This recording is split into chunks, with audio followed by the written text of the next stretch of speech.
এই দুইটার মাঝে দুই চোখের মতো, আকাশ এবং জমিনের মতো, দিন এবং রাতের মতো পৃথক করে দেয়। তো সূরার নাম আল্লাহ তাআলা দিয়েছেন ফুরকান। এই সূরা থেকে আমি দুইটা আয়াতের অনুবাদ করব। আল্লাহ রাব্বুল আলামিন বলেন তাবারাক। তাবারাক মানে বরকতময়। বরকতময় কাকে বলে? একটা গাছ থেকে এক সিজনে কি ফল হয়, না সিজন যখনই আসে তখনই ফল হয়? উত্তর দেন। যখনই সিজন আসে তখনই ফল হয়। তো তাবারকের শব্দের অর্থ হচ্ছে আল্লাহ কোরআন নাজিল করেছেন 1400 বছর আগে। আর কোনো আসমানি কিতাব এই পৃথিবীতে আল্লাহ নাজিল করবেন না। তাহলে একটাই কিতাব, কিন্তু যুগ যত আসতে থাকবে, যুগের ভিন্নতা যত হতে থাকবে এবং যুগের ভিন্নতায় যত নতুন জিনিস আবিষ্কার হতেই থাকবে, কোরআনের অর্থ এবং কোরআন থেকে নতুন নতুন জিনিস উদ্ভাবন হতেই থাকবে। জোরে বলুন সুবহানাল্লাহ। তাবারাকার শব্দ হলো এটা। কারণ কোরআন তো আল্লাহ আর নাজিল করবেন না, আর রসুলও আসবেন না। শেষ নবী, নবী শেষ, নবী চলে গেছেন। নবীর থেকেও সব থেকে বড় মুজিজা হলো আমাদের সামনে কোরআন। কেন? কোরআন এখনো আছে। আর এই কোরআন কারা ধারক বাহক বহন করবে? কোরআনের ধারক বাহক কারা হবে? আলেম। এই জন্য আল্লাহ তাআলা কোরআনে কারিমের ছোট্ট একটা আয়াতে বলে দিয়েছেন কুনু রব্বানিয়িন। আল্লাহ সবাইকে বলছেন, শুধু আমাকে না। আমরা এই মসজিদে আছি, বর্তমানে বাংলাদেশে 3 লক্ষ এর অধিক মসজিদ আছে। তাহলে একসাথে 3 লক্ষ মসজিদে খতিব সাহেব বয়ান করছেন। তাহলে এই ওলামায়ে কেরামদেরকে আল্লাহ তাআলা সবাইকে বলছেন, কিন্তু তার মধ্যে শুধু আলেমদেরকে, আলেমদের প্রশংসা আল্লাহ করছেন যে ইন্নামা। খেয়াল করেন, ইন্নামা আরবিটা যদি আমাদেরকে বুঝতে হয়, কোরআন বুঝতে হলে আরবি ভাষা আমাদেরকে জানতে হবে। ইন্না এর শব্দের অর্থ নিশ্চয়তা, মানে কোনো একটা শব্দ বলার আগে এই শব্দের ভিতরে কোনো সন্দেহ নাই, এটা বলার জন্য ইন্না ব্যবহার হয়। আবার ইন্নার পরে একটা মা শব্দ ব্যবহার হয়েছে। মা মানে যেই কথাটা বলা হচ্ছে এর বাইরে অন্য কোনো অর্থ নাই, এইটাই। তাহলে ইন্না মানে নিশ্চয়ই, আবার মা, দুইটা একসাথে যখন হয়ে গেছে, তো এর অর্থ হলো যেটা কথা বলা হচ্ছে এর বাইরে অন্য কোনো কথা সত্য নয়, এটাই সত্য। আল্লাহ বলছেন ইয়াখশাল্লাহ, আল্লাহকে প্রকৃতপক্ষে ভয় করে, সম্মান দিয়ে, ইজ্জত দিয়ে, আব্রু দিয়ে আল্লাহকে যেমন ভয় করা দরকার। দেখুন, আমরা সাপকে ভয় করি, কিন্তু সাপকে ভয় করি তার সম্মান দেওয়ার জন্য? তাহলে কিসের? তার আক্রমণের ভয় থেকে আমরা কি ভয় করি। এখানেও ভয়, কিন্তু ইয়াকশা ভয়, এই ভয় না। কিন্তু আমরা প্রধানমন্ত্রীকে কি করি? ভয় করি। কিন্তু এই ভয় আক্রমণ থেকে বাঁচার জন্য ভয়, না সম্মানে? সম্মানে। দুই ভয়ের মধ্যে পার্থক্য আছে। কেউ যদি পিস্তল দেখি আপনাকে বলে এই বেটা টাকা পয়সা দে, নাহলে তোকে খুন করব, তখন আমাদের মনে ভয় আসে। কিন্তু এই ভয়টা ঘৃণার ভয়। কিসের ভয়? ঘৃণার ভয়। কিন্তু আল্লাহ বলছেন প্রকৃতপক্ষে একমাত্র ওলামায়ে কেরামরাই আল্লাহকে ভয় করে, আল্লাহর সম্মান বুঝে। কিভাবে? ওলামা কাকে বলে? যারা কোরআনের অর্থ বুঝে, যারা হাদিসের অর্থ বুঝে, এরাই কেবলমাত্র প্রকৃতপক্ষে আল্লাহকে সম্মান ইজ্জত দিয়ে ভয় করে। জয় বলুন সুবহানাল্লাহ। তাহলে আল্লাহর কাছে কাদের সম্মান বেশি হবে? এটাও আল্লাহ বলে দিয়েছেন ইন্না আক্রামাকুম ইনদাল্লাহি আতকাকুম। নিশ্চয়ই তোমাদের মধ্যে, এখানে কিন্তু আবার আলেম বলেননি আল্লাহ, নিশ্চয়ই তোমাদের মধ্যে সব থেকে সম্মানিত হবে। ইন্না মানে নিশ্চয়ই। আর আক্রমা শব্দটার অর্থ হচ্ছে, আক্রমা শব্দের অর্থ কিন্তু সম্মানিত না শুধু। আক্রমার শব্দ অর্থে হচ্ছে আক্রমাকুম, তোমাদের মধ্যে অবশ্যই সব থেকে সম্মানিত ব্যক্তি আল্লাহর কাছে আতকাকুম। তোমাদের মধ্যে যে সব থেকে আল্লাহকে ভয় করে, নিশ্চয়ই আল্লাহর কাছে সব থেকে সম্মানিত ব্যক্তি সে। জোরে বলুন সুবহানাল্লাহ। এখানে কিন্তু আল্লাহ বলেন এই সব থেকে জ্ঞানী ব্যক্তি।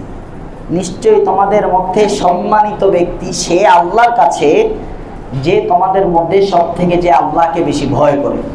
আচ্ছা, ভয় কারা করে? যাদের অন্তরে 114টা সূরা আছে। 114টা সূরার 6236টা আয়াতের অর্থ, ব্যাখ্যা, তাফসীর জানা আছে, মানার চেষ্টা করে মানুষকে বোঝায়। তাদের অন্তরে আল্লাহকে বেশি ভয় করার বৈশিষ্ট্য আছে নাকি যারা জানে না তাদের অন্তরে? যারা জানে। কারণ আপনি জানলে না মানার চেষ্টা করবেন, যদি নাই জানেন তাহলে মানার চেষ্টা কোত্থেকে আসবে? ঠিক না বেঠিক? তাহলে জানতে হবে, ঠিক না বেঠিক? এই জন্য রমজান মাস কোরআন জানার মাস। এই জন্য আল্লাহ তাআলা রমজান মাসকে কোরআনের জন্য খাস করেছেন বেশি। তো আল্লাহ বলছেন ফুরকান, তাবারাকা আল্লাযী নাযালাল ফুরকান। তাবারাকা বরকতময় হোক। বরকতময়ের অর্থ আমি বুঝাই দিয়েছি, যে একটা গাছ আপনি লাগাইছেন, এই গাছ যতদিন বেঁচে থাকবে, সিজন আসতে থাকবে, ফল দিতে থাকবে। পরিবেশ যেমনই হোক, আপনার 100 তলা হয়ে যাক, ওইটা দেখার বিষয় না, কিন্তু গাছ ফল দিতেই থাকবে। ঠিক তদ্রূপভাবে কোরআন আল্লাহ তাআলা নাজিল করেছেন 1400 বছর আগে। এখন পর্যন্ত কোরআন বাস্তবিক অর্থে কোরআনের মতো করে বুঝতে হলে কোরআনের আলেম হতে হবে, তাহলে কোরআন বোঝা যাবে। আল্লাহ বলছেন তাবারাক আল্লাযী নাযালাল ফুরকানা আলা আবদি। ওই কিতাব বরকতময় হচ্ছে যেই কিতাব আল্লাহ তাআলা নাজিল করেছেন তার বান্দার উপর। কেন নাজিল করেছেন? কোরআন নাজিল হওয়ার একটা উদ্দেশ্য আল্লাহ বলছেন। অনেকগুলো উদ্দেশ্য আছে, তার মধ্যে এখানে একটা উদ্দেশ্য আল্লাহ বলছেন, লিয়াকুনা, যেন এই কোরআনটা হয়ে যায় সিজন অনুযায়ী, কিয়ামতের আগ পর্যন্ত যত মানুষ আসতে থাকবে, যত বিপুল বিলিয়ন মিলিয়ন ট্রিলিয়ন মানুষ আসতে থাকবে, যত মেধাবী আসতে থাকবে, যত ক্ষমতাধর আসতে থাকবে, যত টাকাওয়ালা আসতে থাকবে, যত পাওয়ারফুল মানুষ আসতে থাকবে, তাদের সবার জন্য যেন হয়ে যায় লিল আলামিন। আলামিন মানে বিশ্বজগৎ, শুধু বাংলাদেশ না। আলামুন এর শব্দের অর্থ হচ্ছে যার মাধ্যমে জানা যায়। আমরা যদি এক জায়গায় ছাই পরে দেখি, ছাই আছে, ছাই দেখলে কি বুঝি? এখানে আগুন আছে না নাই? এটা দেখে বুঝি না বুঝি না? বুঝি। তো আল্লাহ বলছেন আলামিন, বিশ্বজগৎ। এখানে সমগ্র পৃথিবীর বিশ্বজগতের কথা আল্লাহ বলছেন, সব যুগের কথা আল্লাহ বলেছেন। হিন্দুদের কথা আল্লাহ বলেছেন, খ্রিস্টানদের কথা আল্লাহ বলেছেন, বৌদ্ধদের কথা আল্লাহ বলেছেন, মুসলমানদের মধ্যে যারা 5 ওয়াক্ত নামাজি তাদের কথাও আল্লাহ বলেছেন, যারা নামাজি না তাদের কথাও আল্লাহ বলেছেন, যারা হারামে লিপ্ত আছে তাদের কথাও আল্লাহ বলেছেন, যারা হালাল কাজে লিপ্ত আছে তাদের কথাও আল্লাহ বলছেন। কি বলতেছেন? নাযীর, সতর্ককারী। যেন পুরা বিশ্ব জগতের জন্য কোরআনে কারীম সতর্ককারী হয়ে যায়, এই জন্য আল্লাহ তাআলা ফুরকান নাজিল করেছেন। সুবহানাল্লাহ বলবেন না? তাহলে আল্লাহ তাআলা কোরআন বলেন নাই, বলছেন ফুরকান। ফুরকান কোরআনের কিন্তু 50টার ঊর্ধ্বে নাম আছে কোরআনে।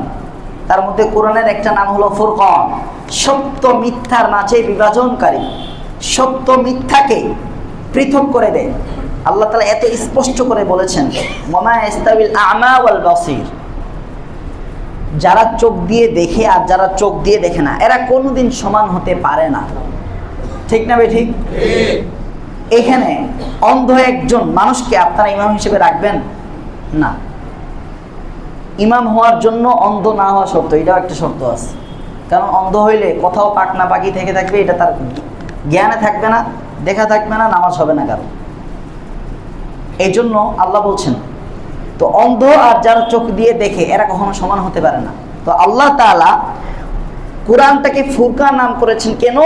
কারণ এই পৃথিবীতে যত লেখাপড়া থাক না কেন, যত অস্পষ্টতা থাক না কেন, বুঝে আসে না, এই জিনিসটা ক্লিয়ার বুঝে আসতেছে না। এই হুজুর একটা কথা বলতেছে, ওই হুজুর আরেকটা কথা বলতেছে, কোন ইসলাম মানবো, কোন মাযহাব মানবো, কিছু বুঝে আসতেছে না। আল্লাহ বলেন ডোন্ট ফেয়ার, ভয় করিও না, কারণ আমি কোরআনের নাম রেখেছি ফুরকান। এই ফুরকান তোমাকে দেখাবে যে কোনটা হক আর কোনটা বাতিল।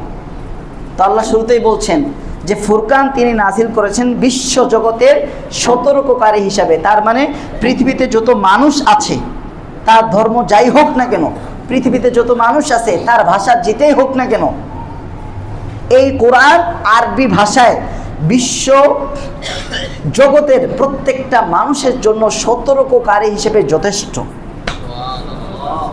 যেই যুগেই আসুক না কেন, শয়তান যেইভাবেই আসুক না কেন, যেইভাবে আমাদেরকে ধোকা দেখ না কেন, ধোকা কিভাবে দেয় এটা ইউবাস বিসুফি সুদুরিন নাস এখানে ব্যাখ্যা করব, কিন্তু এখানে এই জিনিসটা বুঝাই। তো আল্লাহ বলছেন ফুরকান, এরপরে কি বলছেন? আল্লাযী লাহু মুলকুস সামাওয়াতি ওয়াল আরদ, সতর্ককারী হবে কার পক্ষ থেকে? যার হাতে রয়েছে আসমান জমিনের রাজত্ব। লাহু, তার অধিকানা রয়েছে, তার মালিকানা রয়েছে আসমান জমিনের রাজত্ব। মুলকুন মানে রাজত্ব। রাজত্বের ব্যাখ্যা কি? আমাদের দেশের প্রধানমন্ত্রী আছে, কিন্তু তিনি কি আমাদের দেহের মালিক? দেহের মালিক না। তিনি একটা দায়িত্বের একটা মালিকানায় আছে, একটা ক্ষমতায় আছে, কিন্তু আমাদের দেহের মালিক না।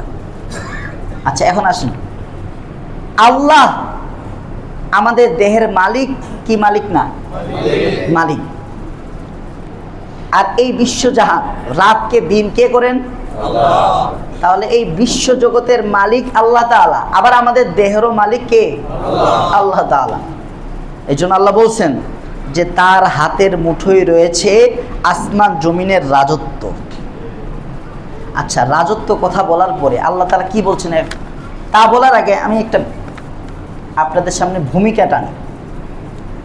দেখুন, পৃথিবীতে যারা রাজত্ব করে, যাদের হাতে রাজত্ব থাকে, এই রাজত্বের ক্ষমতা বংশ পরম্পরায় চলতে থাকে।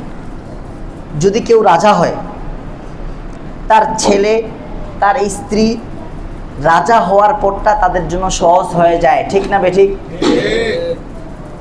তো আল্লাহ তাআলা সূরা ফুরকানে, ফুরকান মানে সত্য মিথ্যার মাঝে পার্থক্যকারী, এই সত্য মিথ্যার মাঝে পার্থক্য করে এই নামটা দিয়ে আল্লাহ তাআলা পরের আয়াতে বলছেন তার হাতেই আসমান জমিনের রাজত্ব। হে পৃথিবীর মানুষ, তোমরা চোখ দিয়ে উপরে তাকালে যে আসমান দেখতে পাও, এই আসমানকে আমি দিন এবং রাত করি, এটা দিয়ে তোমাদেরকে বুঝাই এই আসমানের রাজত্ব আমার হাতে। আর তোমরা যেই জমিনের উপর দিয়ে চলো, এই জমিনের উপরে যত ফল ফলাতে আমি ফলাই, যত গাছপালা হয়, যত মানুষ জন্মগ্রহণ করে, যত মানুষ মৃত্যুবরণ করে, এগুলো দিয়ে আমি বুঝাই তোমাদেরকে জমিনের রাজত্ব আমার হাতে, আসমানের রাজত্ব আমার হাতে, আবার জমিনের রাজত্ব আমার হাতে। এরপরে আল্লাহ কি বলছেন? ওয়ালাম ইয়াত্তাখিয ওয়ালাদা, ওয়ালাম ইয়াত্তাখিয ওয়ালাদা, আর তিনি কোনো সন্তান গ্রহণ করেন নাই। ওয়ালাদা, ওয়ালাদা বলা হয় সন্তান, ছেলে হোক মেয়ে হোক, সন্তানকে বলে। আল্লাহ বলছেন তার হাতেই আসমান জমিনের রাজত্ব এবং তিনি কোনো সন্তান গ্রহণ করেন নাই। এখন আপনারা একটু মিলান তো, কোরআনের প্রত্যেকটা আয়াত, মানে আপনার যদি মেধা না খাটান তাহলে কোরআনের প্রত্যেকটা আয়াত বোঝা সম্ভব না। এটা এতটাই বাস্তব, আমি আজকে বোঝাবো আপনাদেরকে। আচ্ছা দেখেন, আল্লাযী লাহু মুলকুস সামাওয়াতি ওয়াল আরদ, এটা একটা সেন্টেন্স, ওয়াও দিয়ে আরেকটা সেন্টেন্সকে জয়েন করছে। তো এই সেন্টেন্স, যার হাতে আসমান জমিনের রাজত্ব, এবং দিয়ে কথাটা কিন্তু শেষ হয়নি, আরও কথা বলতেছে। একটা সেন্টেন্স পরিপূর্ণ, এই সেন্টেন্সের সাথে আরেকটা সেন্টেন্স জয়েন দিছে। তো এটার সাথে এটার কি সম্পর্ক এখন বুঝবেন। ওয়ালাম ইয়াত্তাখিয ওয়ালাদা, আর তিনি কোনো সন্তান গ্রহণ করেন নাই। রাজত্বের সাথে সন্তান গ্রহণের কোনো সম্পর্ক আছে না নাই? বলেন তো, আছে? কে বলছে নাই? আছে। যদি নাই থাকতো তাহলে বাংলাদেশের প্রধানমন্ত্রী যিনি আছেন অন্য ব্যক্তি তো হতে পারত। তার জন্য এতটা সহজ হয়ে গেল কিভাবে? তার মাও প্রধানমন্ত্রী ছিলেন, তার বাবাও প্রধানমন্ত্রী ছিলেন। এই জন্য তার জন্য আমি কিন্তু এখানে রাজনীতি আলোচনা করতেছি না, আয়াতটা বোঝাচ্ছি জাস্ট, যে রাজত্বের সাথে সন্তান গ্রহণের সম্পর্ক আছে না নাই। দেখুন, আগেই আল্লাহ বলছেন তাবারকা, যখন যেই সিজন আসবে ওই সিজন অনুযায়ী কোরআন সেই অর্থটাই দিবে। জোরে বলুন সুবহানাল্লাহ। আম গাছ, কিন্তু আম গাছ সবসময় কি দেয় না? আম দেয় না। আমের যখন সিজন আসে ঠিকই সে আম দেয়। আচ্ছা, কোরআন 1400 বছর আগে নাজিল হয়েছে, এখন কোরআন আমাদের সাথে কি অর্থ দেয়? এটার কোনো অর্থ আছে? আল্লাহ বলছেন অবশ্যই আছে। তুমি ভালো করে মেধা খাটাও, তুমি কোরআনের মধ্যে স্বাদ পাবা, মজা পাবা। আল্লাহ বলছেন তার হাতেই আসমান জমিনের রাজত্ব, আর তিনি কোনো সন্তান গ্রহণ করেন নাই। এর মধ্যে রাজত্ব আর সন্তান গ্রহণ করার মাঝে অনেক সম্পর্ক আছে। কারণ যার হাতে রাজত্ব আছে তার যদি সন্তান থাকে, আর সেই সন্তান যদি কোনো অপরাধ করে, অপরাধের 100% শাস্তি সে দিতে চায় না, কারণ তার প্রতি তার মায়া থাকে। ঠিক না বেঠিক? সম্পর্ক আছে তাহলে দুইটা আয়াতে আছে। যার হাতে রাজত্ব আছে সে কোনো না কোনো সময় চিন্তা করবে, আমার রাজত্ব যদি দিতে হয় তাহলে আমি বাইরের মানুষকে কেন দিব, আমার সন্তানরা পাক। ঠিক না বেঠিক? যার হাতে রাজত্ব আছে সে সবার প্রতি সমান তালে দয়া দেখাতে পারে না। তার সন্তানদের প্রতি তার দয়াটা একটু অন্যরকম, আলাদা, বেশি থাকে। ঠিক না বেঠিক? কিন্তু আল্লাহ তো হলেন আহকামুল হাকিমিন। পৃথিবীর মধ্যে যত ইনসাফগার আছে তার থেকে সব থেকে বেশি ইনসাফগার কে? কারণ আমাদের সৃষ্টিকর্তা কে? আমরা দেখি, হাই 30 বছর হয়ে গেল কোনো পরিবর্তন দেখি না। আল্লাহ কি কিছু করেন না? আরে ভাই, যেই আল্লাহ তাআলা আমাকে জীবন দিয়েছেন, জীবন দেওয়ার আগে আমার কোনো অস্তিত্বই ছিল না। আর যেই আল্লাহ তাআলা মৃত্যু দিবেন, মৃত্যু দেওয়ার পরে কোনো অস্তিত্বই থাকবে না। তাহলে এই জীবন আর মৃত্যু কার হাতে? যে আল্লাহর হাতে জীবন আর মৃত্যু, তিনি তো সব কিছু করতেছেন। ঠিক না বেঠিক? কিন্তু আমাদের বোঝার ভুল, এই মিসআন্ডারস্ট্যান্ডিং এর কারণে আমরা ডেভেলপ করতে পারি না। তো আল্লাহ বলছেন তিনি কোনো সন্তান গ্রহণ করেননি। আচ্ছা, এখন প্রশ্ন, সন্তান বাদশা যার হাতে রাজত্ব আছে তার যদি সে সন্তান গ্রহণ করে, তাহলে এখানে বেইনসাফি হওয়ার, তাদেরকে শাস্তি না দেওয়ার কোনো সম্ভাবনা আছে। এটার প্রমাণ কি? আল্লাহ নিজেই দিচ্ছেন। আল্লাহ বলছেন ওয়াকালাতিল ইয়াহুদু ওয়ান নাসারা নাহনু আবনাউল্লাহি ওয়া আহিব্বাউহু। ইহুদি আর নাসারা, আপনারা জানেন ভালো করে, মুসা আলাইহিস সালাতু ওয়াস সালামের জাতি তারা ইহুদি ছিল, আর ঈসা আলাইহিস সালাতু ওয়াস সালামের জাতি খ্রিস্টান ছিল। এই উভয় জাতি একটা কথা বলতো রাসূল সাল্লাল্লাহু আলাইহি সাল্লামের যুগে। তারা বলতো নাহনু আবনাউল্লাহ ওয়া আহিব্বাউ, আমরা মানি না। তারা ইহুদি আর নাসারা রাসূলুল্লাহ সাল্লাল্লাহু আলাইহি সাল্লামকে সর্বশেষ নবী হিসেবে তারা জানে ভালো করে, কারণ তাওরাতেও আছে, ইনজিলেও আছে, কিন্তু তারা মানত না। তারা বলতো আমরা নাহনু আবনাউল্লাহ, আমরা হলাম আল্লাহর পুত্র। জোরে বলুন নাউজুবিল্লাহ। ওয়া আহিব্বাউ, এবং তার প্রিয় ভাজন। আমরা আল্লাহর পুত্র, প্রিয় ভাজন। অতএব শেষ নবী যদি আসতে হয় আমাদের মধ্য থেকে আসতে হবে, আমরা তোমাকে মানতে চাই না। তারা এই কথা বলতো। তা কি বলতো? আমরা আল্লাহর পুত্র আর আল্লাহর প্রিয় ভাজন। এর উত্তরে আল্লাহ বলছেন কুল, হে নবী আপনি এর উত্তরে বলুন। তারা যে বলছে আমরা আল্লাহর পুত্র, আল্লাহর প্রিয় ভাজন, এর উত্তর আপনি দিন। ফালিমা ইউআযিবুকুম বিদুনুবিকুম, তোমরা যদি আল্লাহর পুত্র হয়েও থাকো, মানলাম, তোমাদের কথা মেনে নিলাম। দেখেন, প্রতিপক্ষের জবাব শুধুমাত্র প্রত্যাখ্যান করার মাধ্যমে হয় না, কিছু মেনে নেওয়ার মাধ্যমে হয়। আল্লাহ বলছেন ঠিক আছে মেনে নিলাম তোমরা আল্লাহর পুত্র, যদি আল্লাহর পুত্র হয়েও থাকো, তাহলে তোমরা বিভিন্ন সময় যে অপরাধগুলো করছো এই কারণে তোমাদেরকে কেন আল্লাহ শাস্তি দিচ্ছেন? কি শাস্তি দিছিল? ইহুদিদের একটা বড় শাস্তি ছিল। দাউদ আলাইহিস সালাতু ওয়াস সালামের যুগে শনিবারে ইবাদত করার একটা বিশেষ দিন ছিল, যেমন আমাদের ধর্মে এখন শুক্রবার একটা বিশেষ ইবাদতের দিন, এবং জুমার দিন সম্পর্কে আল্লাহ তাআলা স্বতন্ত্র একটা সূরা নাযিল করেছেন। সূরার নাম কি? সূরাতুল জুমআহ। জুমার দিনটা যে এত বৈশিষ্ট্যমণ্ডিত এবং এত গুরুত্বপূর্ণ, এই জন্য আল্লাহ সূরা একটা নাম রেখে দিয়েছেন, সূরাতুল জুমআহ। ওইদিকে আমি যাচ্ছি না। তো দাউদ আলাইহিস সালাতু ওয়াস সালামের উপরে একটা কিতাব নাযিল হয়েছিল, কিতাবের নাম কি? জাবুর। এবং দাউদ আলাইহিস সালাতু ওয়াস সালামকে মুজিজা হিসেবে আল্লাহ তাআলা এমন কণ্ঠ দিয়েছিলেন, তিনি যখন জাবুর তেলাওয়াত করতেন শনিবারে, তার এই তেলাওয়াত শোনার জন্য সমুদ্রের মৎস্য পর্যন্ত কর্নারে চলে আসতো তার এই মধুর তেলাওয়াত শোনার জন্য। জোরে বলুন সুবহানাল্লাহ। তো তারা একটা অপরাধ করছিল, এই শনিবারের দিনে যখন মাছ চলে আসে এই মাছটাকে তারা ব্যারিকেড দিয়ে রাখত, মাছ ধরতো, নিষেধ করা দেওয়া হয়েছে। এরপরে তারা একটা ফন্দি করছে, তারা একটা চালাকি করছে আল্লাহর সাথে। চালাকি কি চালাকি? শনিবারে তারা মাছ ধরে নিত, শনিবারে ব্যারিকেড দিয়ে রাখে আর সোমবারে গিয়ে ধরে, কারণ সোমবারে তো আর নিষেধ করা হয় না, কিন্তু এটা তো চালাকি। তো আল্লাহর বিধানের সাথে কেউ যদি চালাকি করে সে কি ছাড় পাবে? সাধারণত প্রধানমন্ত্রীর সাথে কেউ চালাকি করলে ছাড় পায় না, তার জীবন হুমকির মধ্যে থাকে। আর আল্লাহর সাথে চালাকি করছে, কিন্তু তাদেরকে নিষেধ করা হয়েছে পর্যাপ্ত পরিমাণ। এই চালাকি করার পর আল্লাহ তাআলা তাদেরকে শাস্তি দিয়েছিলেন। কি শাস্তি? কুনু কিরাদাতান খাসিইন। আল্লাহ তাদেরকে নিকৃষ্ট, তাদের বডিটাকে বানর করে দিয়েছেন। জোরে বলুন নাউযুবিল্লাহ। এখন আল্লাহ বলছেন, হে নবী আপনি উত্তর দিন, যদি তারা আল্লাহর পুত্র হয়ে থাকে তাহলে তাদের এই অপরাধের জন্য আল্লাহ কেন তাদেরকে বানর বানিয়ে দিয়েছিলেন? তাহলে এই আয়াতের সাথে রাজত্বের সাথে আল্লাহ সন্তান গ্রহণ করেন নাই। আবার ওইদিকে বলছেন যে সন্তান গ্রহণ করার মাঝে রাজত্বের ভিতরে 2 নাম্বারই হওয়ার সম্ভাবনা আছে।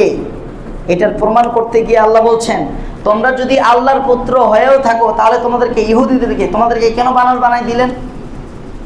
ফালিমা ইউআযিবুকুম বিযুনুবিকুম। এই আয়াতের আমরা কি বুঝলাম?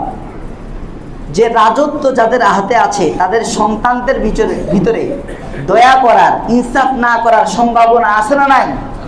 এই জন্য আল্লাহ বলছেন যে তার হাতেই রাজত্ব আর তিনি কোনো সন্তান গ্রহণ করেন নাই। এই কথা বলে আল্লাহ রাব্বুল আলামিন কিয়ামত পর্যন্ত আনেওয়ালা সমস্ত মানুষের কাছে এই মেসেজ দিচ্ছেন, হে পৃথিবীর মানুষ, এই রাজত্ব আমার হাতে আছে আর আমার এই রাজত্ব আমি কাউকে দেই না, দিব না। আর দেওয়ার যেই সম্ভাবনা আছে সন্তান গ্রহণ করার মাঝে, সন্তানদের মাঝে, সেই সম্ভাবনা পথটাও আমি বন্ধ করে দিয়েছি। জোরে বলুন সুবহানাল্লাহ। এই হলো আল্লাহর কোরআন। কোরআন এইভাবে বুঝতে হবে। এখন আসেন, নাসারাদেরকে আল্লাহ কি শাস্তি দিয়েছিলেন? ঈসা আলাইহিস সালাতু ওয়াস সালামের যুগে আল্লাহ তাআলা ঈসা আলাইহিস সালাতু ওয়াস সালামকে অনেক মুজিজা দিয়েছিলেন। তার মধ্যে একটা মুজিজা ছিল, তিনি অন্ধ ব্যক্তির হাতে স্পর্শ করে দিলে, চোখে স্পর্শ করে দিলে তার অন্ধত্ব দূর হয়ে যেত। জোরে বলুন সুবহানাল্লাহ। আচ্ছা, এত বড় মুজিজা পৃথিবীর আজকে, এত অত্যাধুনিক যুগ চলে আসছে, এত মেডিসিনের যুগ, এত তথ্য প্রযুক্তির যুগ, কিন্তু আল্লাহ তাআলা প্রদত্ত যেই মুজিজা ঈসা আলাইহিস সালামকে দিয়েছিলেন সেই মুজিজা আজকের বড় বড় সায়েন্টিফিক ডাক্তাররাও কি আবিষ্কার করতে পেরেছে? না। এটাই তো কোরআনের মুজিজা। আল্লাহ কেন দিয়েছিলেন?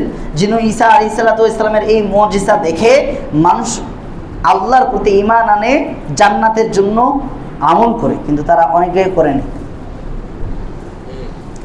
আরেকটা মুজিজা দিয়েছিলেন, কুষ্ঠরোগী আছে, কুষ্ঠরোগীর পিঠে হাত বুলাই দিলে সাথে সাথে তার কুষ্ঠরোগ ঠিক হয়ে যায়, সে সমানভাবে হাঁটতে পারে। জোরে বলুন সুবহানাল্লাহ। আজকের যুগ পর্যন্ত, কিয়ামত পর্যন্ত এই রোগের ঔষধ কখনো আবিষ্কার করতে পারবে না পৃথিবীর মানুষ। আল্লাহ তাআলা চ্যালেঞ্জ দিয়েছেন। এই জন্য বলেছেন কোরআনের মতো একটা আয়াত নিয়ে আসো না কেন? কোরআনের মতো আয়াত না নিয়ে আসার কারণ তো এইটা, কারণ আল্লাহ তাআলা যেই মুজিজা দিয়েছিলেন চিকিৎসা হিসেবে, এটা আনতে পারবে না। আরেকটা কি দিয়েছিলেন? মৃত ব্যক্তিকে জীবিত করতে পারতেন। সুবহানাল্লাহ বলবেন না? ঈসা আলাইহিস সালাতু ওয়াস সালাম তিনি অসংখ্য মৃত মানুষকে জীবিত করে দেখিয়েছেন, তারপর অনেকে তার প্রতি ঈমান আনেন।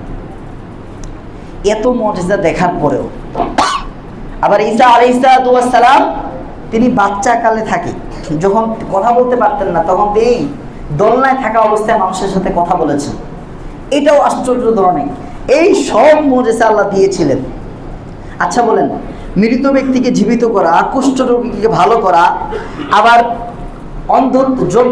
জন্ম থেকে অন্ধ ব্যক্তিকে ভালো করে দেওয়া, দোলনায় থাকা অবস্থায় মানুষের সাথে কথা বলা, এগুলা বড় মুজিজা না ছোট মুজিজা? কিন্তু ঈসা আলাইহিস সালামের শেষ, তার সাথে এই মুজিজাও শেষ হয়ে গেছে। কিন্তু কি আছে? কোরআন আছে। কি আছে?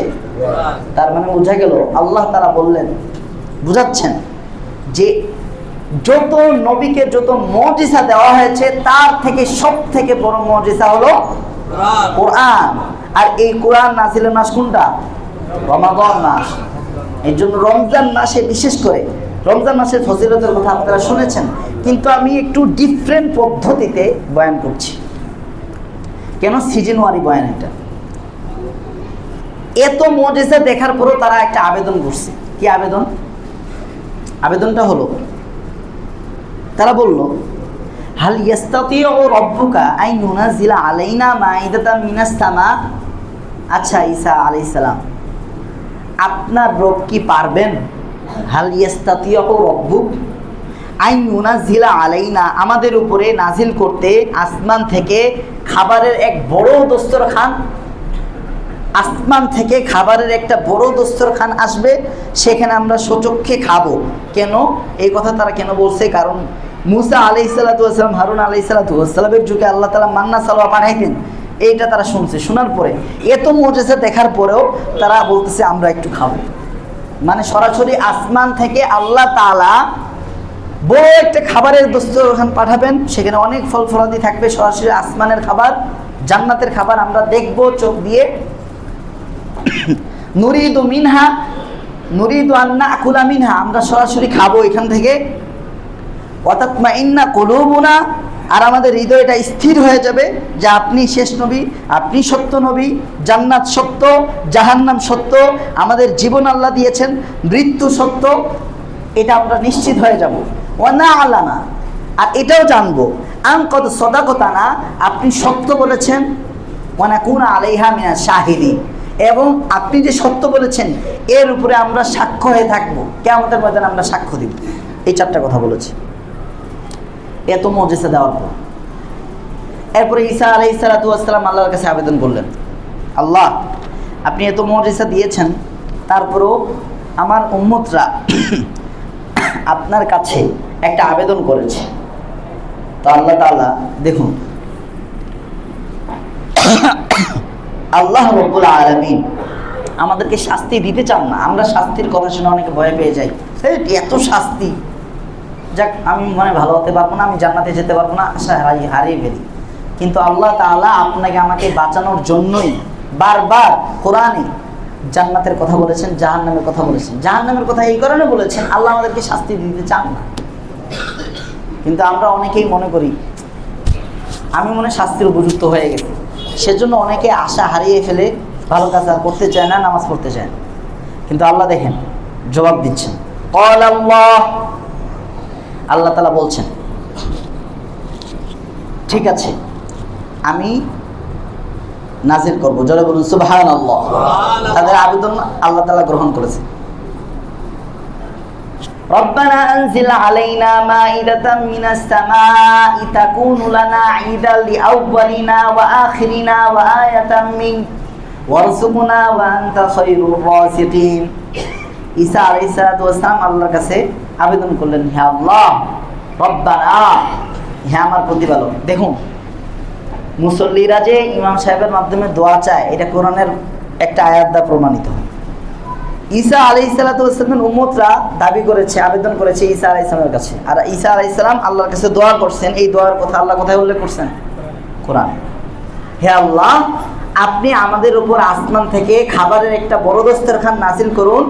এই বড় দস্তরখান আমাদের জন্য খুশির কারণ হবে, তাকুনু লানা ঈদান, আমাদের জন্য খুশির কারণ হবে, লিআউয়ালিনা, আমাদের এই যুগের মানুষের জন্য, ওয়া আখিরিনা, আর আমাদের শেষে যারা আসবে তাদের জন্য খুশির কারণ। কিভাবে খাবে? তো তারা, দস্তরখান নাযিল হয়েছে তাদের কাছে, খাবে তারা, আমাদের জন্য খুশির কারণ কি? আমাদের জন্য খুশির কারণ আল্লাহ তাআলা যে কোরআনে উল্লেখ করেছেন যে আল্লাহ আবেদন করার ফলে তাদের আবেদন গ্রহণ করেছেন। এত মুজিজা দেখার পরও আল্লাহ আবেদন গ্রহণ করেছেন, আবেদন ফেলে দেন নাই, তাদের আবেদন প্রত্যাখ্যান করেন নাই। কিন্তু আল্লাহ তাদেরকে খাবার দিয়েছেন, খাবার খেয়েছে, স্বাদ পেয়েছে, আবার এটা চলে গেছে। কিন্তু আমাদের জন্য শিক্ষা হলো, আমরা যদি আল্লাহর কাছে আবেদন করি, আল্লাহ আমাদের কাছে আসমান থেকে খাবার নাজিল নাও করতে পারেন। আসমানের খাবার আমরা স্বাদ গ্রহণ করতে নাও পারি, কিন্তু আমাদের বিশ্বাস আছে। আর গ্রহণ করলেও বা কি হবে? গ্রহণ করলে সাথে সাথে এটা মূত্র হয়ে আমরা ফেলে দিয়ে আসতে হবে।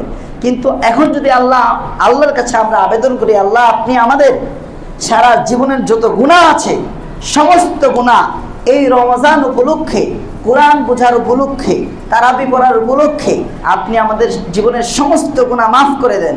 আর আল্লাহ যদি আমাদের এই আবেদন গ্রহণ করেন, তাহলে এই আবেদন আল্লাহ আমাদের গ্রহণ করবেন কি করবেন না? আর আল্লাহ আমাদেরকে মাফ করে দেওয়া, এটা আসমান থেকে খাবার নাজিল হওয়ার থেকেও কম না বেশি? আলহামদুলিল্লাহ। এই জন্য বলছে তাকুনুলানা ঈদাল লিআউয়ালিনা ওয়া আখিরিনা, আমাদের জন্য ঈদের কারণ হবে, খুশির কারণ, তাদের জন্য খুশির কারণ হবে। আর 2 নাম্বার, আপনার পক্ষ থেকে একটা বড় নিদর্শন, আর আপনি আমাদেরকে রিজিক দান করুন, আপনি তো সব থেকে উত্তম রিজিক দাতা। উত্তরে আল্লাহ কি বলছেন?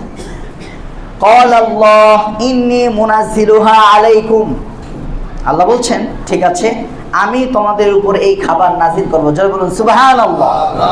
আল্লাহ আবেদন গ্রহণ করেছেন। তার মানে বোঝা গেল, প্রিয় বান্দাদের মাধ্যমে দোয়া করাইলে এই দোয়া কবুল হওয়ার 100% সম্ভাবনা আছে না নাই? কিন্তু আল্লাহ একটা সতর্কবাণী দিয়ে দিয়েছে। দেখুন সতর্কবাণীটা কি, কঠিন, ভয়ঙ্কর। আবেদন করেছে, আসমান থেকে খাবার নাজিল আল্লাহ গ্রহণ করেছেন, কিন্তু এমন একটা সতর্কবাণী দিয়েছেন। সতর্কবাণীটা হলো ফামান ইয়াকফুর বা'দু মিনকুম, এই আসমান থেকে খাবার আমি নাজিল করতেছি, কিন্তু নাজিল করার পরেও কেউ যদি তোমাদের মধ্যে কুফরি করে, অস্বীকার করে, না মানে ঈমান না নিয়ে আসে, তাহলে ফাইন্নী উআযিবুহু আযাবান, তাকে আমি এমন শাস্তি দিব, লা উআযিবুহু আহাদাম মিনাল আলামিন, যেই শাস্তি জগৎবাসীর কাউকে আমি দেই নাই, দিব না। তাহলে তাদের আবেদন গ্রহণ করেছেন, আবেদনটা ভালো ছিল, ঠিক আছে, কিন্তু সতর্কবাণী ভয়ঙ্কর নাকি ভয়ঙ্কর না? ভয়ঙ্কর। দেখুন এরপরেও আসমান থেকে খাবার নাজিল হয়েছে, দস্তরখান নাজিল হয়েছে, সবাই মিলে খেয়েছে। খাওয়ার পরও কিছু কিছু লোক সন্দেহ করছে, খাইলাম তো, কিন্তু এটা কি সত্যি আল্লাহ পাঠাইছে নাকি মানুষ পাঠাইছে? জোরে বলুন নাউজুবিল্লাহ। যারা অস্বীকার করেছে এদেরকে আল্লাহ তাআলা ওদেরকে বানাইছে, ইহুদিদেরকে বানর, এদেরকে শুকর বানাই দিয়েছে। জোরে বলুন নাউজুবিল্লাহ। কি বানাই দিয়েছে? শুকর। তাহলে ইহুদিদেরকে আল্লাহ কি বানাইলো? বানর। আর নাসারদেরকে কি বানাইলো? আবার এরা রাসূল সাল্লাল্লাহু আলাইহি ওয়াসাল্লামের যুগে দাবি করতো আমরা আল্লাহর পুত্র, আমরা আল্লাহর প্রিয় ভাজন। এই জন্য আল্লাহ বলছেন যদি তোমরা আল্লাহর পুত্র হয়ে থাকো, আল্লাহর প্রিয় ভাজন হয়ে থাকো, তাহলে তোমাদের কে কেন বানর বানাইলো আর কেন শুকর বানাইলো? এই কথা দ্বারা আমরা কি বুঝলাম? আল্লাহর প্রিয় ভাজন যদি হয় তাহলে শাস্তি নাও দিতে পারেন, কারণ শাস্তি আল্লাহ এমনি এমনি দেন না। তাহলে বোঝা গেল আল্লাহর রাজত্ব, তার হাতে রাজত্ব আছে, আর তিনি সন্তান গ্রহণ করেন নাই, এটা দ্বারা আল্লাহ রাব্বুল আলামিনের রাজত্বের মধ্যে বেইনসাফি হওয়ার, জুলুম হওয়ার যে সামান্যতম সম্ভাবনাটা আছে, এই সম্ভাবনার পথ আল্লাহ তাআলা বন্ধ করে দিয়েছেন।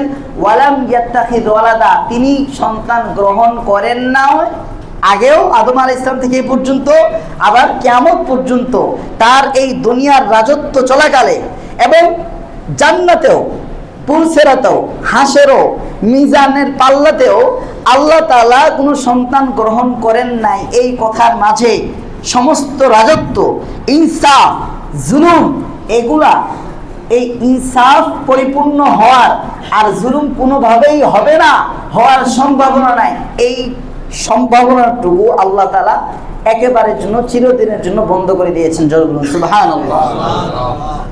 ওয়ালাম ইয়াত্তাখিদ ওয়ালাদা ওয়ালাম ইয়াকুল লাহু শারীকুন ফিল মুলক। এরপর আল্লাহ বলছেন রাজত্ব তার হাতে, সন্তান গ্রহণ করেন নাই, আবার শরীকানাও নাই। ওয়ালাম ইয়াকুল লাহু শারীকুন ফিল মুলক, এবং তার রাজত্বের মধ্যে সামান্যতম শরীকানাও নাই। এটা তারা আরো সন্দেহ, সম্ভাবনা দূর করতেছেন। তাহলে আমার জীবনদাতা কে? আল্লাহ। আবার মৃত্যুদাতা কে? আল্লাহ। আল্লাহ। তো যিনি আমাকে জীবন দিয়েছেন তিনি আমাকে মৃত্যু দিবেন। আর কোরআন শুধুমাত্র তার। আমি যদি ভালো কাজ করি পরিপূর্ণ এটার সওয়াব আমি অবশ্যই পাবো যদি কোরআনের আয়াতগুলো আমরা মানি।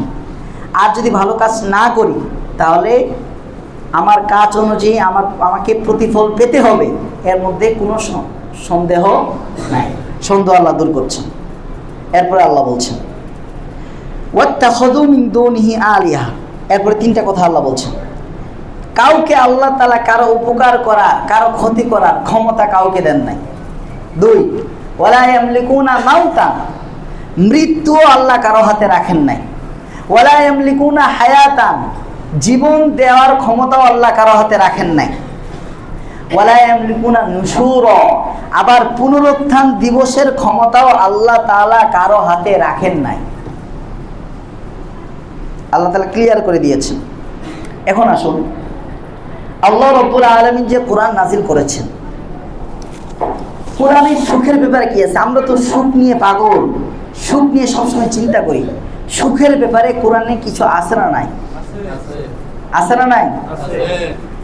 দেখুন আল্লাহ তাআলা আমাদেরকে তৈরি করেছেন, আমাদের জীবন মরণ এবং এর মাঝে যত হতাশা, যত রাগ, যত অহংকার, যত হিংসা, যত বিদ্বেষ, যত শত্রুতামি, যত আবেগ, যত অনুভূতি, যত ভালোবাসা, যত ঘৃণতা, সব কিছু আল্লাহ জানেন কি জানেন না? জানেন। এই সব জানার পরে আল্লাহ রাব্বুল আলামিন কোরআনে একটা আয়াত নাজিল করেছেন। কুল, হে নবী আপনি বলুন, ফাবিযালিকা ফালইফরাহু, এই কোরআনের মাধ্যমেই, ইসলামের মাধ্যমেই, ঈমানের মাধ্যমেই পৃথিবীর সমস্ত মানুষ যেন খুশি থাকে। ইয়াফরাহু, ফারিহা মানে খুশি থাকা। কেন? কারণ দুনিয়ার আনন্দ, আল্লাহ তাআলা বলছেন ওয়ামা হাদিহিল হায়াতুদ দুনিয়া, এই দুনিয়ার জীবন, হায়াত মানে জীবন, আর দুনিয়া মানে এই দুনিয়া কেন্দ্রিক জীবন। দুনিয়া কেন্দ্রিক জীবন কাকে বলে? দুনিয়া কেন্দ্রিক জীবন বলা হয় যে আপনার আমার মাঝে, প্রাণীদের মাঝে যেই সমস্ত কাজে কোনো পার্থক্য নাই। যেমন আমরা ঘুমাই, প্রাণী ঘুমায়, আমরা খাই, প্রাণী খায়, আমরা স্ত্রী সহবাস করি, তাদেরও এই কাজ করতে হয়, আমাদের সন্তান আছে, তাদেরও সন্তান আছে, আমরা মলমূত্র ত্যাগ করি, তারা মলমূত্র ত্যাগ করে। এগুলো দুনিয়া কেন্দ্রিক জীবন, পার্থক্য নাই। তার কোন জিনিসে আমাদের পার্থক্য? আল্লাহর ইবাদত। কার ইবাদত? আল্লাহর ইবাদত। তো আল্লাহ বলছেন যে সমস্ত কাজে মানুষ আর অন্যান্য প্রাণীদের মাঝে কোনো পার্থক্য নাই, এটা হলো দুনিয়া কেন্দ্রিক জীবন। আল্লাহ বলছেন আর এই দুনিয়া কেন্দ্রিক জীবন ইল্লা লাহবুন ওয়া লাইব, লাহবুন ওয়া লাইব, এই দুনিয়া কেন্দ্রিক জীবন এটা লাহবুন। লাহবুন কাকে বলে? বলছি। লাইব, লাইব কাকে বলে? বলছি। লাহবুন বলা হয় যে সমস্ত কাজ আখিরাত থেকে, আল্লাহর স্মরণ থেকে দূরে সরিয়ে দেয়, তাকে বলা হয় লাহবুন। যে কোনো কাজ হতে পারে। আর লাইব বলা হয় সামান্য আনন্দদায়ক, ক্ষণিকের জন্য আনন্দদায়ক। আল্লাহ বলছেন এই দুনিয়ার জীবনটা এমন যে তোমাকে আল্লাহর স্মরণ থেকে গাফেল করে দিবে, আর এই দুনিয়ার জীবনটা এমন যে এগুলাতে তুমি ব্যস্ত হয়ে গেলে তোমাকে সামান্য তৃপ্তি দিবে, সামান্য আনন্দ দিবে, এটা ক্ষণিকের জন্য। এই জন্য আল্লাহ বলছেন যেটা সব থেকে বেশি তৃপ্তিদায়ক, যেটা সব থেকে আনন্দদায়ক, যেটা স্থায়ী, যেই জীবনে যৌবনের কোনো ভাটা পড়বে না, যেই জীবনের কোনো মৃত্যু থাকবে না, যেই জীবনে কোনো অসুস্থতা থাকবে না, যেই জীবনে দুঃখ কষ্ট থাকবে না, সেই জীবনটা আছে কোরআনের মাঝে, সেই জীবনটা আছে ইসলামের মাঝে, সেই জীবনটা আছে ঈমানের মাঝে। এই জন্য আল্লাহ বলছেন তোমরা এই কোরআন, এই রমজান মাসে কোরআন, এই ঈমান, এই ইসলামের মাধ্যমে তারা যেন ফালইফরাহু, পৃথিবীর মানুষ আনন্দিত থাকে, খুশি থাকে। আর এই আনন্দ হওয়ার জিনিস, খুশি হওয়ার জিনিস থেকে দূরে রাখার জন্যই শয়তানের প্ল্যান। আমাদের অনেক প্ল্যান থাকতে পারে, আমাদের শত্রুদের অনেক প্ল্যান থাকতে পারে যে ওর বাড়িটা ধ্বংস করতে হবে, ওর চাকরি খাইতে হবে, ওর এটা ক্ষতি করতে হবে। কিন্তু আপনার আমার যে আসল শত্রু, যে শত্রুর কথা আল্লাহ তাআলা কোরআনে 12 বার বলেছেন। কয়বার? 12 বার। এটা একটা সূক্ষ্ম কথা বলি। কোরআনে আল্লাহ তাআলা বলছেন তোমাদের প্রকাশ্য শত্রু শয়তান। এই প্রকাশ্য শত্রু শয়তান, এই কথাটা আদুব্বুম মুবিন। দেখুন, আদুব্বুম মুবিন, প্রকাশ্য শত্রু, যে সূর্যের আলোর চাইতে স্পষ্ট আকারে তোমাদের ক্ষতি করছে, এই কথাটা আল্লাহ 12 বার বলেছেন। কয়বার? কেন? কারণ দিনের কয় ঘন্টা? 12 ঘন্টা। রাতের কয় ঘন্টা? আল্লাহ তাআলা দিনের 12 ঘন্টায় 12 বার স্মরণ করার জন্য বলছেন যে বান্দা 1 ঘন্টা চলে গেল, 1 থেকে 2টা, এই 1 ঘন্টায় তুমি একবার হইলেও ভাবো তোমার প্রকাশ্য শত্রু, তোমার সব থেকে বড় শত্রু শয়তান অন্য কোনো মানুষ না। জোরে বলুন সুবহানাল্লাহ। রাতের 12 ঘন্টায় তুমি চিন্তা করো, ঘুমিয়ে থাকলে তো চিন্তা করা যায় না, ঘুমানোর আগে চিন্তা করো যে আমার শত্রু অন্য কেউ না, আমার শত্রু একমাত্র শয়তান। ঘুম থেকে ওঠার পরে এটা একবার চিন্তা করো যে আমার শত্রু অন্য কেউ না, আমার প্রকাশ্য শত্রু শয়তান। এই জন্য আল্লাহ বলছেন যে তারা কোরআন নিয়ে যেন তারা আনন্দিত থাকে। কেন? কারণ হুয়া খায়রুন, এই কোরআনটা শ্রেষ্ঠ। কোরআনে তো অনেক ফজিলত শুনেছেন, আল্লাহ নিজেই বলছেন কোরআনের ফজিলত হুয়া খায়রুন, এই কোরআনটা সব থেকে বেশি শ্রেষ্ঠ। কোত্থেকে? এটা বললেই তো হয়ে যেত সব থেকে শ্রেষ্ঠ, কিন্তু আল্লাহ এতটুকু বলে ক্ষান্ত হয় নাই। আল্লাহ বলছেন মিন মা ইয়াজমাউন, পৃথিবীর সমস্ত মানুষ, দুনিয়া কেন্দ্রিক যত বাড়ি গাড়ি, দুনিয়া কেন্দ্রিক টাকা পয়সা, দুনিয়া কেন্দ্রিক সম্মান, দুনিয়া কেন্দ্রিক প্রভাব প্রতিপত্তি, দুনিয়া কেন্দ্রিক রাজত্ব, যে যাই জমা করতেছে, যে যত জিনিস নিয়ে টেনশনে আছে, 24 ঘন্টায় টেনশন, চিন্তা, কাজ, তার সব চিন্তা ফিকির কাজকর্ম শুধু দুনিয়াকে কেন্দ্র করে। ইয়াজমাউন, পৃথিবীর সমস্ত মানুষের সম্পদ যদি এক পাল্লায় রাখা হয়, পৃথিবীর সমস্ত মানুষের স্বর্ণ অলংকার যদি এক পাল্লায় রাখা হয়, পৃথিবীর সমস্ত মানুষের স্থাবর সম্পত্তি যদি এক পাল্লায় রাখা হয়, পৃথিবীর সমস্ত অস্থাবর সম্পত্তি যদি এক পাল্লায় রাখা হয়, পৃথিবীর সমস্ত মানুষের টাকা যদি এক পাল্লায় রাখা হয়, পৃথিবীর সমস্ত সম্পদ এক পাল্লায় রাখা হয়, আর আরেক পাল্লায় যদি কোরআন রাখা হয়, কোরআনের সাথে আমল রাখা হয়, খোদার কসম আল্লাহর এই কোরআনের আয়াত অনুযায়ী কোরআনের পাল্লাটা সব থেকে বেশি ভারী হয়ে যাবে। জোরে বলুন সুবহানাল্লাহ। সেজন্য আল্লাহ বলছেন ফাইদা ক্বারাতাল কুরআনা ফাসতাইদ বিল্লাহি মিনাশ শাইতানির রাজীম, যখন তোমরা কোরআন পড়বে তখন তোমরা আল্লাহর পক্ষ থেকে বিতাড়িত শয়তানের কাছ থেকে পানাহ চাইবে আল্লাহর কাছে। কেন? কারণ এই শয়তান যখন নামাজ পড়তে আসি তখন আমাদেরকে ধোঁকা দেয় না। এই কথা আল্লাহ বলেন নাই যে নামাজ যখন পড়ো তখন আল্লাহর কাছে আশ্রয় চাও। যখন হজ করতে যাই আল্লাহ বলেন নাই যখন হজ করতে যাও তখন আল্লাহর কাছে পানাহ চাও। যখন যাকাত দেই আল্লাহ বলেন নাই যাকাত দেওয়ার সময় আল্লাহর কাছে পানাহ চাও। যখন তাহাজ্জুদ পড়ি আল্লাহ বলেন নাই শয়তানের কাছে পানাহ চাও। কিন্তু একটাই বলেছেন, যখন কোরআন তেলাওয়াত করবা, ইদা বলেছেন যখন, দিনে হোক, রাতে হোক, সকালে হোক, দুপুরে হোক, সন্ধ্যায় হোক, যখন যেই টাইমে কোরআন তেলাওয়াত করবা, কোরআন পড়ার আগে অবশ্যই আল্লাহর কাছে পানাহ চাও। কারণ কোরআন পড়লো কোরআনের মর্ম তোমাকে বুঝতে দিবে না। কেন? কোরআনের স্পর্শ, কোরআনের একটা আয়াতের স্পর্শ যদি হৃদয়ে লেগে যায়, সাথে সাথে সেই হৃদয়ে যত গুনাহ থাক না কেন, সেই হৃদয়ে যত অহংকার থাক না কেন, সাথে সাথে সেই হৃদয়টা সাদা ধবধবে দুধের মতো ফর্সা হয়ে যায়, সেখানে কোনো দাগ আর কেলেঙ্কারি থাকে না। জোরে বলুন সুবহানাল্লাহ। এই জন্য আল্লাহ তাআলা কোরআনের এত ফজিলত বর্ণনা করেছে। তো আল্লাহ তাআলার কি দয়া। আরেকটা হাদিস, এই হাদিসের অনুবাদটা করে আমি শেষ করে দিই। আল্লাহ রাসূল সাল্লাল্লাহু আলাইহি ওয়াসাল্লাম বলেছেন, আল্লাহ তাআলা সৃষ্টি করার পর তার এই সৃষ্টির যে দয়া না করলে তো সৃষ্টি করতো না। দেখুন আমরা বিবাহ করি, আমাদের সন্তান হয়, আমরা কিন্তু প্ল্যানিং করে সন্তানকে পৃথিবীতে আনি না, সন্তান হয়, কিন্তু হওয়ার পর একটা অটোমেটিক্যালি মায়া তৈরি হয়, ঠিক না? সন্তান হওয়ার পর, আগে না। সন্তান হয়নি, সন্তানের প্রতি কি আপনার মায়া থাকবে? নাই। কিন্তু আল্লাহ তাআলার মায়া কিন্তু আমাদের মতো না। আল্লাহ তাআলা আমাদেরকে সৃষ্টি করার আগেই তার এই ভালোবাসাটাকে 100 ভাগ করেছেন। কয়শো ভাগ? 100 ভাগ। আর রহমান, সূরা রহমান এটা আছে। আর রহমান, তিনি চিরদয়াময়। আল্লামাল কোরআন খলাকাল ইনসান, এরপরে মানুষ সৃষ্টি করেছেন। তাহলে মানুষ সৃষ্টি করার আগে আল্লাহ রহমান উল্লেখ করছেন। আল্লাহর দয়াটা আমাদের সৃষ্টি করার আগেই, দয়াকে সৃষ্টি করে 100 ভাগ করেছেন। কয়শো ভাগ? 100। 1 ভাগ সমস্ত জিন, সমস্ত মানুষ, কীট পতঙ্গ এবং পশু পাখি সবার মাঝে 1 ভাগ ভাগ করে দিয়েছেন। আদম আলাইহিস সালাম থেকে কিয়ামতের শেষ পর্যন্ত মানুষ যতগুলো আসবে, যত গেছে সবার মাঝে। এবং ওই 1 ভাগের কারণে সাপ তার বাচ্চাকে হেফাজত করার জন্য ঠোকর দেয়। একটা ভালোবাসার কারণেই একটা মুরগি তার বাচ্চাকে হেফাজত রাখে। গরু তার বাচ্চাকে হেফাজত রাখে, মানুষ যতগুলা পৃথিবীতে যত মানুষ আছে সমস্ত মানুষ, ইহুদি হোক, খ্রিস্টান হোক, বৌদ্ধ হোক, সবাই তার সন্তানদেরকে ভালোবাসে, মায়া করে, মহব্বত করে, সন্তানকে কিছু বলতে চায় না। 1% ভালোবাসার প্রভাব যদি এত বেশি হয়, তাহলে 99% ভালোবাসা কত বেশি। আর আল্লাহ রাসূল সাল্লাল্লাহু আলাইহি ওয়াসাল্লাম বলছেন কিয়ামতের ময়দানে আল্লাহ তাআলা দুনিয়ার 1% আর 99%কে একত্রিত করে তার মুমিন বান্দাদের বিচার করবেন। বলুন সুবহানাল্লাহ। এই হলো আল্লাহ তাআলার রহমানের ব্যাখ্যা। এই জন্য আল্লাহ রাব্বুল আলামিন আমাদের সবাইকে এই রমজান মাসে কোরআন কেন্দ্রিক চিন্তা ভাবনা, কোরআন কেন্দ্রিক পড়ালেখা করার তৌফিক দান করুন, সকলে বলুন আমিন।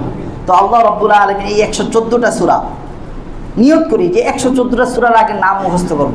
আমি আপনাদের সামনে নামটা খালি প্রেজেন্ট করি।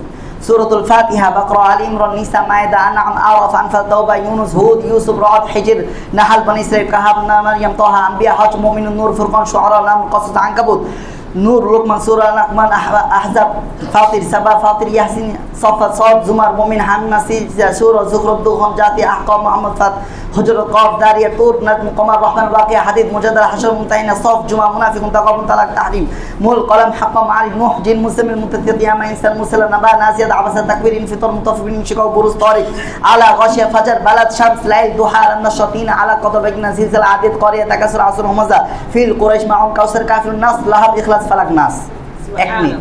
1 মিনিট লাগছে মাত্র 114টা সূরার নাম। আল্লাহকে বলতে পারবেন আল্লাহ আমি জানি না, পারি না, কিন্তু আপনি 114টা সূরার নাম মুখস্থ করছি, আপনি আমাকে হাফেজদের কাতারে শামিল করে নিন। আল্লাহ তাআলা কবুল করুন ইনশাআল্লাহ। আল্লাহ তাআলা আমাদের সবাইকে বোঝার, আমল করার তৌফিক দান করুন, আমিন।